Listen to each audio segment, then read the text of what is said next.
Et on peut dire que quand les faux chrétiens parlent, ils ont sur la langue un venin de serpent, prêt à vous empoisonner. Leur breuvage, eh bien c'est un breuvage mortel, c'est ce que dit la parole de Dieu. Psaume 58, versets 4-5. Et l'Éternel nous délivre des hommes méchants, de leur langue aiguisée comme un serpent. Ils ont sous les lèvres, la parole de Dieu nous dit, un venin d'aspi. C'est ça le breuvage mortel. Ils veulent vous mordre. Mais même à nous, si vous voudrez nous mordre, cela ne nous fera aucun mal, parce qu'on connaît la parole de notre Dieu. Alléluia. Ce breuvage mortel ne peut nous faire du mal. Alléluia. Psaume 140, versets 1 à 6 et Romains 3, verset 13. Et la langue, la parole de Dieu, elle dit qu'elle se vante de beaucoup de choses. C'est un venin d'aspi, c'est un venin, un breuvage mortel. Elle se vante de beaucoup de choses. La langue, c'est aussi la perdition. L'homme ne peut pas la dompter, la langue. L'homme ne peut pas la dompter. Elle se vante de beaucoup de choses. C'est ce que nous dit Jacques 3, versets 2 à 18. Et le Seigneur envoie les serpents parmi ses ennemis. Et les serpents, ce sont des hommes méchants aussi. Ils se servent des nations pour envoyer aussi contre Israël, pour qu'il se fasse piquer comme au désert. Il avait envoyé les serpents brûlants. Mais il fallait regarder Christ pour que les serpents, eh bien, ne puissent pas empoisonner, eh bien, ceux qui croient au Christ. Parce que Christ est l'antidote. Alléluia. Alors le Seigneur envoie les serpents parmi ses ennemis pour que les serpents, eh bien, empoisonnent les ennemis. C'est-à-dire Israël qui s'est mis contre Dieu selon la chair. 1 Corinthiens 10, 18. Et ici, les serpents, avec leur venin mortel, leur breuvage mortel, ce sont encore des hommes. Deutéronome 32, versets 23, 24, 25, 33. Deutéronome 32, 23, 24, 25, 33. Ils ont sous la langue un serpent de venin. Deutéronome 32, versets 32 à 34. Leur vin, c'est du plan de Sodome et Gomorrhe. Ça vous empoisonne. Et le serpent, c'est l'homme. Genèse 49, verset 17. Et sa nourriture, c'est la poussière. Il se nourrit du sol, il ne se nourrit pas des choses spirituelles. Ésaïe 65, verset 25. Et Michée 7, verset 17. C'est pour ça que le Seigneur disait aux pharisiens qu'ils avaient abandonné le commandement de Dieu pour leur tradition. Marc 7, si on lit tout Marc 7, on voit qu'ils avaient abandonné le commandement de Dieu pour leur tradition d'homme. Ils avaient des religions humaines. Le Seigneur les appelait race de serpents, race de vipères. Matthieu 23, verset 33. Et la parole de Dieu nous dit que les disciples ont marché sur les serpents. Ils ont écrasé, parce que Genèse 3,15, la parole de Dieu nous dit que la postérité de la femme, c'est-à-dire celui qui est né de Marie, le Christ, eh bien, écrasera la tête du serpent, sa postérité. Alléluia. Luc 10, 19, Genèse 3, verset 15. Et Christ, eh bien, a mis ses ennemis sous ses pieds. Il a écrasé aussi les serpents. Psaume 110, verset 1 à 6. Alléluia. Donc, je voulais faire cette petite vidéo pour démontrer que la parole de Dieu n'est pas la parole des hommes, n'est pas la parole d'une religion quelconque, d'un prophète quelconque, du cœur qui serait sorti de l'homme, parce que le cœur de l'homme est tortueux par-dessus tout, la parole de Dieu nous dit. Alors le Seigneur il dit, il n'y a rien du dehors qui peut rentrer en vous-même et vous souiller, dans Marc 7, mais il dit, c'est du cœur que sortent les adultères, l'idolâtrie. C'est là que l'homme, dans son cœur, il a formé les faux dieux. Il s'est imaginé des dieux, il s'est imaginé des papes, il s'est imaginé des choses incroyables, et il est pédophile, il est, idolâtre, il marie les hommes avec les hommes, et il voudrait faire croire que Dieu, qui est saint, qui est grand, qui est pur, eh bien, serait semblable à son imagination. Le Seigneur, il dit, à qui vouliez-vous me comparer? À une idole que vous auriez fabriquée? À un morceau de bois qui aujourd'hui prend feu et puis qui n'est plus? Le Seigneur dit, je ne suis pas un morceau de bois, je suis le Dieu tout vivant. Tu ne te feras aucune idole, aucune statue. Tu ne feras rien avec tes mains, et puis tu t'agenouilleras pas devant ce que tes mains ont formé, et tu diras pas, voici tu es mon Dieu. Le Seigneur a dit, l'idole que tu as faite, elle a des yeux qui ne voient pas, des oreilles qui n'entendent pas, une bouche qui ne parle pas. C'est ça l'idole. Et l'homme aussi, il est comme une idole, parce que Jonaïdé, c'était une idole, c'était une star aussi. Et il n'avait pas l'esprit de Dieu, cet homme, mais il était adoré comme un Dieu. Et on voit que les hommes sont adorés comme des dieux aujourd'hui, et bien avant encore. Et le Seigneur, il dit, malheur à l'homme qui se confie dans l'homme, mais heureux celui qui se confie dans le Seigneur, alléluia.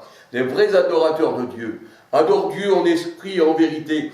Pourquoi? Parce que la Bible, elle dit que Dieu est esprit, il est comme le vent.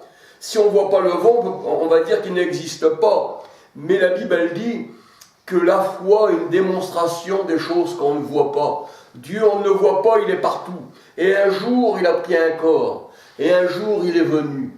Et il a dit, voici, je viens parmi les hommes pour sauver les hommes, afin que les hommes me connaissent. Parce que moi, l'Éternel, le psaume 23, je suis le bon berger, je donne ma vie pour mes brebis. Et le Seigneur est monté à la croix pour nous. Alléluia. Cette croix qui est maudite, qui représente la pyramide d'Égypte. Cette croix que le Seigneur a vaincue. Parce que la croix, c'est quoi? Eh bien, c'est le monde. Le monde peut vous offrir qu'une croix et vous pondre. Tandis que le Seigneur, il vous délivre de la croix, alléluia. Mais quand on est dans ce monde, le Seigneur, il dit, alors tu porteras ta croix, tu porteras ta souffrance. Comme moi aussi, eh bien, dans ce monde, j'ai porté ma croix et je suis monté à la croix. Parce que le monde, il n'a à t'offrir qu'une croix. Mais le Seigneur, lui, t'offre la vie. Alléluia. Et la vie est plus forte que la croix, parce que Jésus a vaincu la croix n'a pas pu le retenir. Alléluia. Dieu est la vie, il est la résurrection.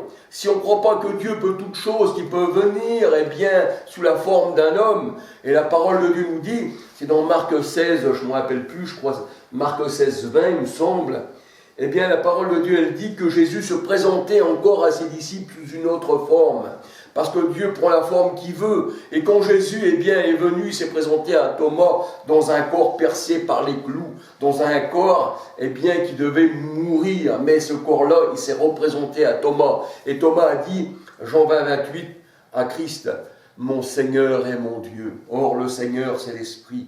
Et là où est l'Esprit du Seigneur, là est la liberté. Et la parole de Dieu nous dit, Jean 4, 13, qu'il demeure en nous par l'Esprit. Et la parole de Dieu nous dit encore, dans dans 2 Corinthiens 13, 5, 6, examinez-vous vous-même pour savoir si Christ est en vous. S'il n'est pas en vous, vous êtes des rejetés. Vous ne vous appartenez pas. Le Seigneur a dit, si vous n'êtes pas attaché à moi comme le serment sur la vigne, Jean 15, eh bien, on vous jette dehors. Et le vouloir et le faire, c'est d'être attaché au Seigneur. Celui qui s'attache au Seigneur, c'est là le mariage. 1 Corinthiens 6, 13 à 19. Eh bien, est avec lui, non pas 3 esprits, parce que Dieu est esprit, il n'y a qu'un seul Dieu. Eh bien, il y a avec lui un seul esprit. Il est devenu semblable à Dieu. Il est passé de la mort à la vie, parce que Dieu est éternel. Si tu t'attaches à lui, tu deviendras aussi éternel avec lui. Tu es passé de la mort à la vie. Mais si tu le rejettes, tu restes dans la mort. Alléluia. Et là, le Seigneur, il dit que là, la terre, eh bien, c'est le séjour des morts. Le Seigneur, il dit, réveille-toi d'entre ces morts. Réveille-toi d'entre les religions, et Christ va t'éclairer, alléluia. Mais laisse d'abord enterrer mon Père, disait un disciple du Seigneur. Le Seigneur, il dit, laisse les morts enterrer leurs morts, et tu ne feras pas le deuil d'un mort. Parce que quelqu'un qui est mort, il n'appartient pas au Seigneur. Tu ne feras pas son deuil, tu ne vas pas pleurer sur lui. Pourquoi? Parce qu'il est éloigné. Ce n'est pas ton vrai frère. La chair et le sang n'héritent pas du royaume des cieux. La chair et le sang, il n'y a pas de lien de sang dans la parole de Dieu. Il y a le seul lien, c'est le lien de l'esprit. C'est pour ça que la parole de Dieu, elle dit que tous ceux qui sont nés de l'esprit sont enfants de Dieu. Mais ceux qui sont nés de la chair et du sang, d'un homme ou d'une femme, eh bien, ne reçoivent pas la vie éternelle. Jean 1, verset 1 à 13. Bien sûr, on doit aimer ses frères charnels, ses frères et ses sœurs charnelles, mais on doit aimer d'une manière autre.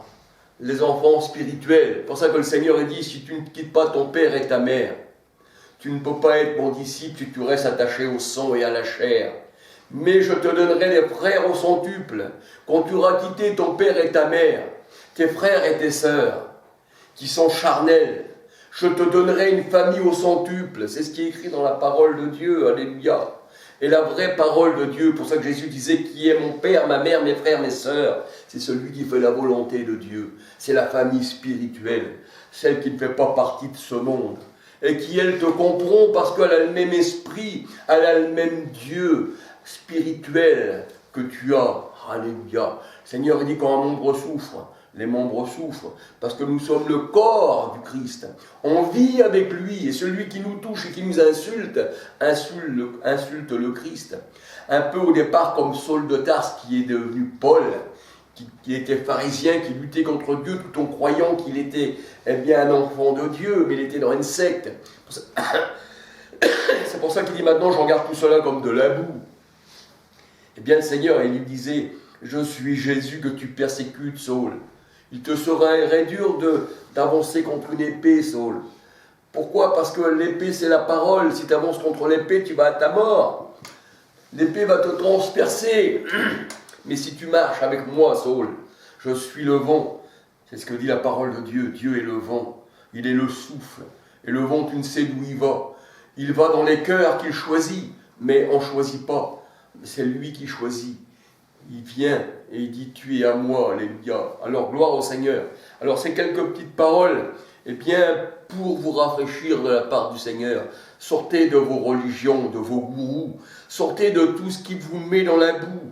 Vous voyez tous ces gourous qui sont sur vous, qui vous regardent d'une hauteur, les hommes élevés dans les religions, qui vous regardent et puis qui vous enfoncent. Le Seigneur dit, ceux qui, les dominent, sont reçus comme des bienfaiteurs.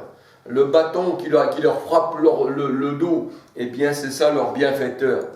Alors, ne soyons pas de ce nombre. Nous avons le Christ, qui lui est venu comme un serviteur.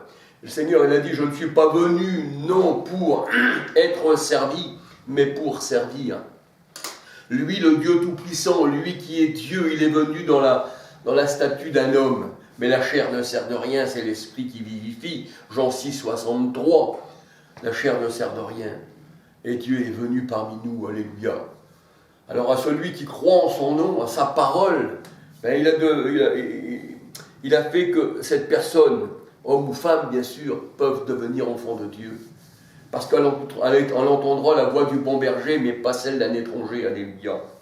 Alors soyez bénis, et c'est pour cela que j'ai fait cette vidéo, pour répondre à Jésus musulman, non pour les enfoncer, non plus pour enfoncer ceux qui étaient là, c'est-à-dire ces faux chrétiens, il faut que je dise, ces faux chrétiens qui ne connaissent rien de la parole de Dieu, mais simplement pour dire que notre Dieu, se révèle à ses enfants, mais pas. Sinon, vous auriez des discussions vaines. Quand je vois ces faux chrétiens qui discutent avec des religions, c'est des discussions vaines. Le Seigneur a dit, les ténèbres ne l'ont pas reçu, et ils ne recevront pas la parole de Dieu. Donc, si les ténèbres ne l'ont pas reçu, si tu parles à quelqu'un qui est ténèbre, tu perds ton temps, il ne recevra jamais le Christ qui est la lumière. Alléluia. Mais s'il y a un élu ou une élue qui est là, et qui entend la voix du bon berger, celle-ci ou celui-là recevra la lumière du Christ. Parce que l'Éternel est ma lumière, et la parole de Dieu nous dit qu'il n'y a pas 36 lumières, il n'y a qu'une seule lumière qui nous éclaire, comme il y a un seul soleil. Et la Bible dit que Christ, il est le soleil de justice. Dans Luc 1, 71, 78, il me semble, il nous éclaire de sa parole. Alléluia, parce que ta parole nous éclaire. Ta parole, Seigneur, elle nous enlève des ténèbres. Et nous comprenons qui tu es, et nous savons qui tu es. Alléluia, et tu vis au fond de nous.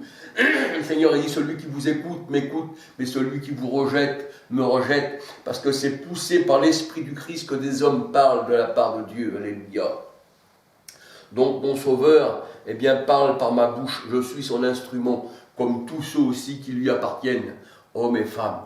Que le Seigneur vous garde, que le Seigneur vous bénisse, que le Seigneur ouvre l'entendement de votre intelligence. Alléluia.